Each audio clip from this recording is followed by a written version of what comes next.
Welcome to Legal 123s with ByrdAdatto. Legal issues simplified through real client stories and real-world experiences.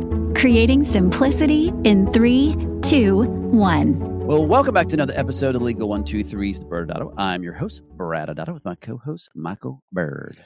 As a business and healthcare law firm, we meet a lot of interesting people and learn their amazing stories. This season's theme, Brad, is unintended consequences. We sometimes find ourselves in a situation that can be traced back to a seemingly inconsequential or unrelated decision. Yeah, Michael, I'm real excited to bring on our second guest of the season. But before we do, I thought we could do a deep dive as to where our guest is from. Oh, you just want to dive right in and get into Australia talk? Yes. Okay. Yes. All right. I find it very fascinating. The population density is just fascinating to me. For those who don't know, most of the people in Australia are crammed in the coastal cities, while the rest of the continent pretty much is practically empty. Yes, we had a lunch a few weeks ago with two other Australian friends, and they did share this fun fact. And of course, you just adopted it as your own, yes, like you always do. Yes, obviously. All right. Yeah. So after the lunch, I actually got kind of excited and I started reading about all these different cities and the different flavors they have in Australia. And I do want to visit, so full disclosure. And if I do, I've decided at least I have to visit both Melbourne and Sydney. Sydney is known for their beautiful beaches and their obviously iconic opera house. And Melbourne is known as like more of the artist vibe thing going on over there. Well, Australia is definitely on my bucket list as well. And I'll have to say, going to the Australian Open tennis tournament is when I would want to make that happen, because that's on my bucket list as well. Any other fun facts you have on Australia before we bring in the expert? Obviously, the wildlife is crazy there, but I mean, the kangaroos alone just fascinate me. They seem super cool. And then this article I started reading about talks about how these kangaroos are known for stealing tourists' bags, especially if they have snacks in it. Mm. So I thought that's pretty funny. And then I started really wondering, is the boxing kangaroo a real thing, or is that just something you see in cartoons? Well, I've seen some YouTube videos that make me want to encourage you to try it out. I don't think I'm falling for that, because I don't trust you with that statement. I could see myself losing badly to a little kangaroo, and you would just probably watch that over and over again. That's true. Yes, Brad. Any other Australia fun facts? Yeah, I think the last thing that fascinates me is the Great Barrier Reef. I mean, it's so unique in the wonders they have there. I'd love to go scuba diving or snorkeling there, especially just the vibrance of all the different fish they have there. I hear it's incredible.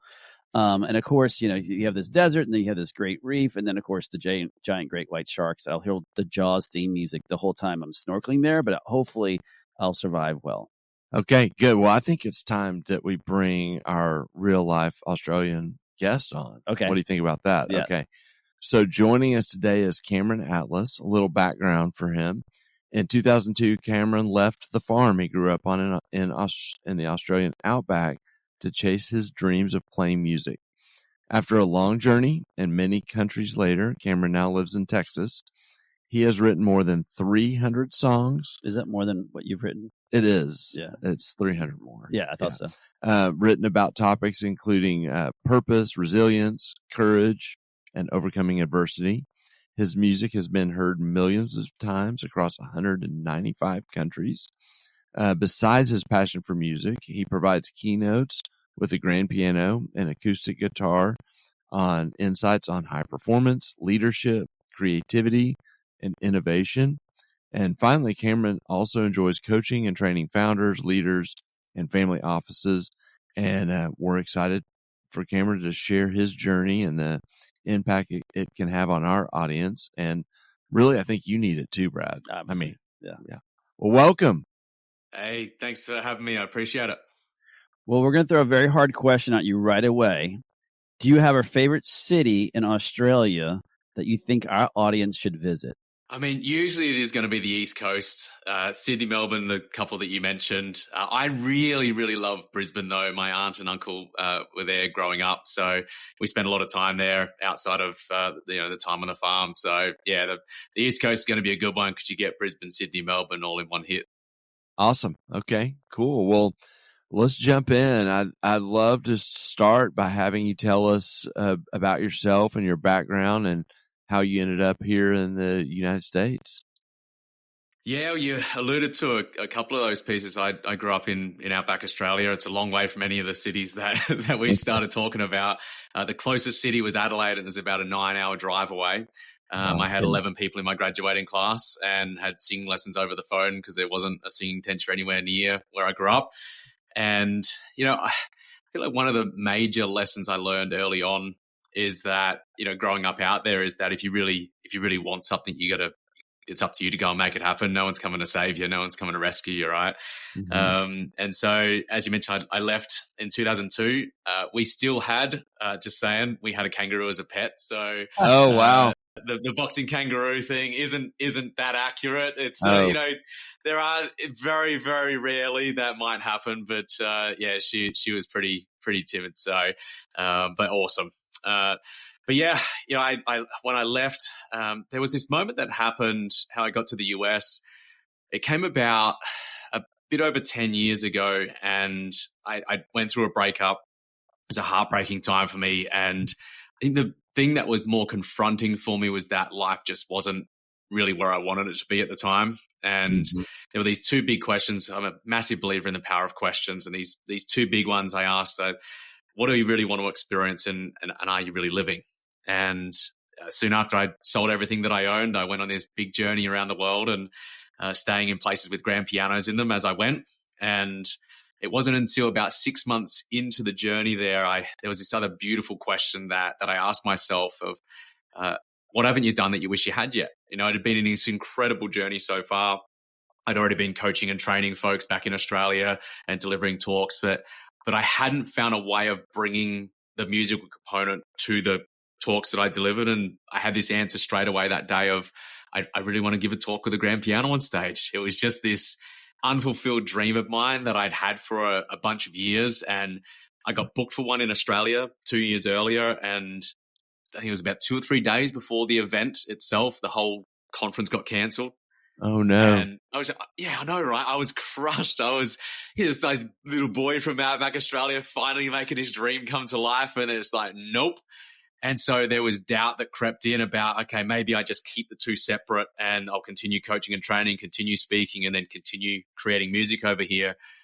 But I don't know, there was just something about that day in South America. I was in Argentina at the time, and it was just a moment of, like, if you really, really want it, go and make it happen. And so I just reached out to anyone who'd listen, and eventually stumbled across, after a bunch of rejections, stumbled across someone who gave me a shot. It was in Burlington in Canada. And there was 700 people at each of the events, 2 events on the same day, and opened up one, closed out the other. And it was this beautiful experience following that of, all right, if that's possible, I wonder what else is. And it's just fueled this creative drive to really challenge what's possible and help others do the same. And soon after, got my first work visa within the US, and moved here. And I've loved it here ever since. So, well, that's a cool story. I can't believe that you're in Buenos Aires and then you gave speeches in Canada. That had to be a long flight. But I guess coming from Australia, you're maybe used to it. But going back to what Michael said in the very beginning of our show, our season, really the theme is about unintended consequences. And so can you share some decisions in your life that are some unintended consequences in your life, and what that led to? I think on both ends, there was this massive lesson that I learned, which was, at least, and this only over the last couple of years, that intentionality, discipline in the absence of intentionality can be a severe disadvantage, right? That you can be disciplined all you like, but if you haven't got the intentionality behind it, then that can impact in a negative way. And I've had both sides. On the side of deciding to sell everything that I own and go on this crazy journey around the world, like the positive unintended consequences of that. There was a TEDx talk I gave in Rome with a grand piano on stage, and this project with 40 people from 40 different countries around the world. That was wild. There was a National Geographic Explorer project that I got to go back to Colombia for. So there were these beautiful moments, and I had no intention of moving to the US at the time. Like, and that's what's crazy about all of this. I just had this vision of going and again, just challenging what's possible. I had some form of clarity, but not full clarity. And, as I started realizing from a speaking standpoint that I really wanted to do that, there was further clarity of, well, the North American market is by far the best speaking market in the world. And so if I was really going to challenge it, then here was the place to do that. So there were a few unintended consequences, but I'd say on the negative side, I lived a very nomadic life for a bunch of years, and there was an element of loneliness that came in as a result of that. I'd say on both the friendship side and on the relationship side as well. And I was single, ended up being single for about 10 years before I met the woman that I now get to the pleasure of calling my wife. She's an incredible woman, the person that I'd been looking for and searching for. But yeah, I mean, that's part of that of building community and building belonging and building a life with somebody has, for me at least, come from being more settled. And I needed that in order to be able to really step into that version. So, yeah. I have I'm curious too. You led this conversation, this part of the conversation. You talked about discipline, without intentionality. I'd love for you to break that down a little bit for the audience. Talk about what you mean when you're talking about having discipline, and then how does that pair, and what do you mean by the intentionality? Yep. Yeah, definitely. So if you think about it, if you're disciplined, but you're not being intentional, so you could be disciplined all you like, and you could be actually going in the opposite direction to where you're really deeply wanting to go, faster than a lazy person who's sitting on their butt doing nothing. Right. And so the intentionality comes in because it's one thing to be disciplined. You can work hard. There's plenty of people that work hard, but that intentionality around how am I getting better? The intentionality about ensuring that my actions on a day-to-day basis line up with my overarching purpose, right? From a mission standpoint, from a value standpoint, how intentional are you going about executing? And that can be work and within a personal life as well. Because and I think a lot about this, as we go through this massive technological evolution of what we're experiencing with things like AI and otherwise, we have more things and opportunities at our disposal to take our attention. Mm-hmm. And so the intentionality becomes even more important when back in the day, thousands of years ago, if there was a bush of berries, you go and eat the bush of berries, right? Because you never know when the next one's going to come. Now we've got quote unquote bushes of berries in every single aisle of a supermarket, right? The same goes within a work environment, is that we've got something in our pockets, right, that we can utilize, and it can take our attention in so many different directions. Yeah. I'm a massive believer in the power of technology. I utilize it to my advantage, but it is about being as intentional as I possibly can. And I'd say one of the big lessons I learned only again recently, and because we continue to learn them over and over, is the power of recharging, of taking time away from tech and away from work, because that's what enables for sustained performance to occur. And so, yeah, just the intentional component is a incredibly important piece, especially when there's, again, so many things that could potentially take our attention away. I wonder too, from a application on the business side, thinking about our business practices, our healthcare practices that are listening, that there's a little bit of application to this concept to your vision for your business. And so you can be disciplined and you can be working hard and showing up every day. You might even be focused in your work, but if you don't know where you're going, the intentionality part of it, you could, to your point, be going the opposite direction, and someone that has no discipline may get where they're going faster. Is that a decent correlation? Exactly. And one of the things that I'll do with clients, and when I'm delivering talks, well, one of the things I often speak about is what I call a progress pulse. right? Which is asking these 4 key questions on a regular basis. What's working? What's not? What are you going to do about it? And what help do you need? Right? What's working? What's not? What are you doing about it? What help do you need? And you can utilize that in a personal sense as well. When it comes to, let's say, a relationship, you just soften the questions so it doesn't feel like a performance review, right? You don't want to be going into the kitchen and going, "Hey, welcome, come on into the kitchen table. Welcome. Close the door behind you," right? That's not going to go down too well at all, right? I'm not encouraging that whatsoever. But the structure of the questions really work because it enables you to, on a consistent basis, determine what changes need to be made, what tweaks need to be made, right? When it comes to you executing, if you've got a 12-month objectives, that's going to help to fulfill on the vision that you have, fulfill on the mission that you have. How are you going about executing on that? And is that leading you towards where you want to go? And being able to ask those on a regular basis with your team and within your own self as well enables you. The way I like to look at it is like a ship, right? If you're on a ship and you don't do an exercise like that on a regular basis, you can end up going so far off track that you've got to take a massive steering wheel and turn it a huge amount of effort to turn it back in the right direction again.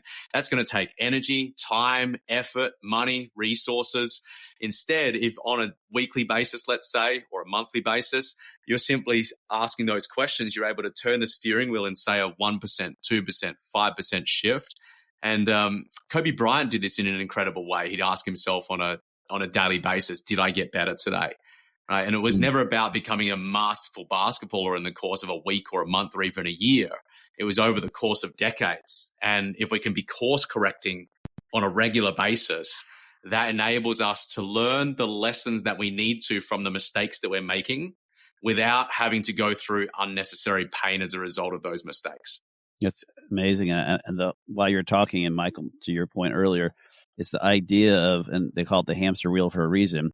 You show up and you're super hardworking, but if you have no vision about where you're steering, you're just going in the same spot. You can go as fast as you want, but you're not progressing. And that's kind of, I think, a great aspect to what you were describing. Absolutely. Well, I'm curious too. Talk to us about how you integrate music into your motivational speaking. So you had this big thing that seems like 2 separate skill sets, and you had this vision of bringing it all together. I'd love to hear how do you incorporate your music into your speaking? Yeah, it's been a wild journey because it's been a long process to clarify how to do it in a way. And the way I like to think about it is it's got to be unique, valuable, and classy, like all 3 of those together. Mm-hmm. You can be unique on its own, but if it's not valuable for the audience, then all it is like a gimmick that's, there's a piano that's on stage, so what? But if it's valuable for the audience as well, and then the classiness component to it, it's like it's going to be a grand piano or it's not going to be anything, right? So that feeling of creating a beautiful experience on stage. And so the 2 main ways, I mean, I've been writing for more than 20 years now, 25 years, and more than 300 songs. And a lot of those songs are about the topics that I speak about. So purpose, about overcoming adversity, about courage, about these different topics. And with that is the ability to be able to incorporate some of those lessons into the talks themselves. So I'll perform the song live, but I'll usually share either the story as to how it came to be. And, an example is there's this song that I have called Worthwhile. We were talking a bit about intentionality before, and I wrote that at the start of 2020. And there's these 4 questions in the chorus of what will I become? Is that all I really love? What will I be giving up? And is that worthwhile? Right. Mm-hmm. And so there are 4 great questions to ask ourselves, because life is a sea of sacrifice and we are giving up things in order to pursue other things in business and in life. And so being able to determine, are the things that I'm pursuing worthwhile or not is a key lesson. So that's what I'll do there and then perform the song either on a grand piano or guitar. And then the other is utilizing music as a metaphor. There's so many parallels between leadership and performance and music. Like an example, when it comes to let's stick on the intentionality side, right? When I'm on the piano, I can be playing this most beautiful piece of music, and I'm still playing less notes than I'm playing notes. Right. And so there's a huge lesson in what are you getting rid of? What are you removing? What are you letting go of in order to be able to fully focus on something, fully execute on something in a way that enables you to create some beautiful music? You know, so yeah, that's a couple of examples as to how I go about it. And I love as well, you know, when like if I'm delivering a keynote, I just got back from Nashville, for example, and custom wrote a song to finish off with that everybody sang along to and everybody's clapping along. So it gets that energy in the room as well. I find that from a collaboration standpoint and people feeling like they're part of the journey and part of the experience is a really cool thing as well. That's so cool. And, you know, Michael, I was thinking about him when he was talking about unique, value, and classy. I think we can come up with the first two, but we can never be classy, no matter how hard. I mean, we have to, and I don't think we have the accent to pull it off either. I mean, I think that helps that you have the grand piano and you have an amazing accent. I can barely speak English and we're not classy. So both of our wives try to pull us away from the classless category. Yes, that's true. It's probably a struggle. They're very strong. The other thing I started thinking about that I love what Cameron did was he incorporated his passions together. So I thought we could change this podcast to incorporate just pure movie talk into the podcast. Just skip the law. Just skip the law. Oh, okay. Do you think that would work too? Well, we need a new audience, but yes. Okay. Yeah. Well, we need to watch some more modern movies. Yeah, and so Cameron, you're so diverse with everything you've been, hearing your background, and everything. I'd love to hear, and as you said, you're blessed to have all these different clients you get to coach. Why don't you share with our audience some of the most common challenges you see that your clients come to you with, as to what's the challenges they're seeing right now? Yeah. One of them is on intentionality. Is okay, what am I doing and what am I not doing? So that clarity of purpose comes first, because once I know and I'm clear about what the purpose is and why I'm doing what I'm doing and ensuring I'm doing it for the right reasons, that's a huge part of it, because then we can go about determining what you need to be executing on.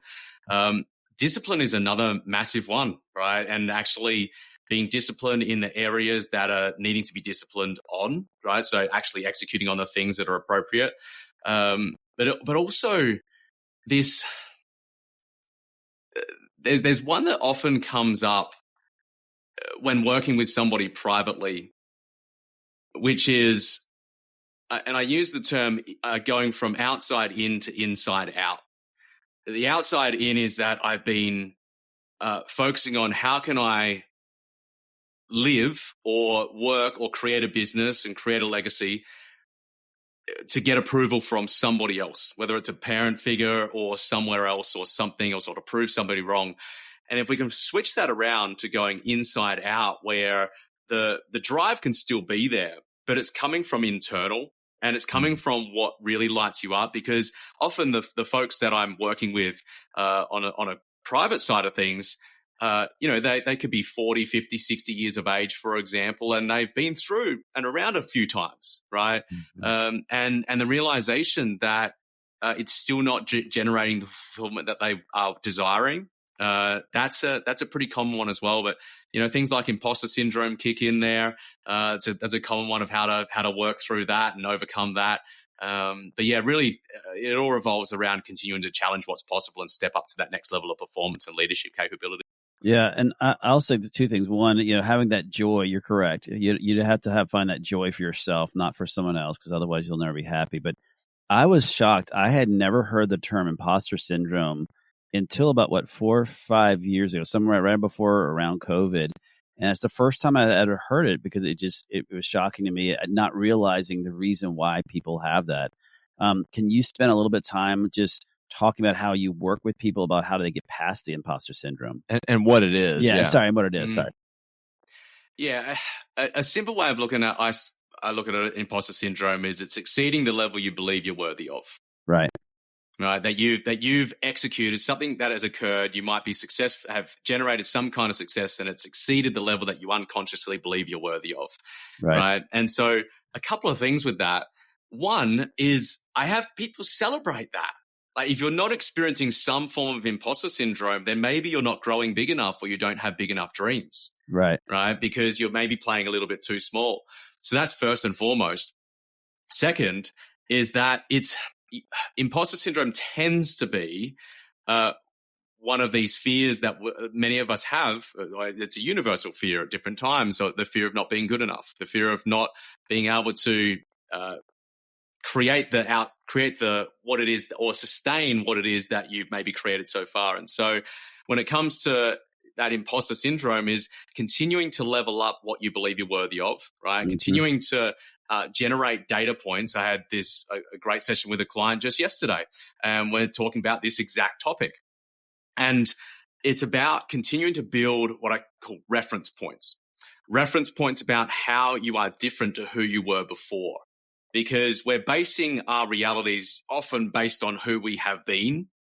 And that's, we go through growth, but our unconscious mind doesn't keep up necessarily, right? And so continuing to drive home what I call reference points, a structure for that is who I was, who I am, and who I'm becoming next, right? Who I was, who I am, who I'm becoming. I distance myself from who I was. I align and align with who I am now, and I get excited and am inspired about who I'm becoming next, right? And so the more distance that I can create between where I was and how I'm executing now, the more distance I have when I succeed, I have from a previous version of myself that was maybe less than.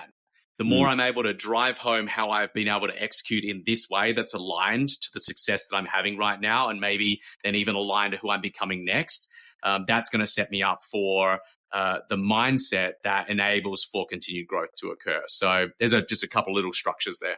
Amazing. And I just noticed we've blown through our time already, and we reached our episode end. We're so grateful, Cameron, for you joining us on Legal 123s with ByrdAdatto. Grateful for you. And what we'll do next is go to break, and then on the backside, we can do a little legal wrap up. Thank you. Thanks for having me. Many business owners use legal counsel as a last resort rather than as a proactive tool that can further their success. Why? For most, it's the fear of unknown legal costs. ByrdAdatto's Access Plus program makes it possible for you to get the ongoing legal assistance you need for one predictable monthly fee. That gives you unlimited phone and email access to the legal team, so you can receive feedback on legal concerns as they arise. Access Plus, a smarter, simpler way to access legal services. Find out more. Visit ByrdAdatto.com today. Welcome back to Legal 123 to the ByrdAdatto. I'm your host, ByrdAdatto, with my co-host, Michael Byrd. Now, Michael, as you said, this season our theme is unintended consequences. And we had an incredibly great conversation with Cameron, who were able to come in and drop some serious knowledge on us, especially understanding what I loved, the power of questions. And there are so many different ways you can apply it from a professional perspective or personal perspective. But, we started talking afterwards about what other ways it could be applied. Yeah. Compliance, which is something we talk so much about.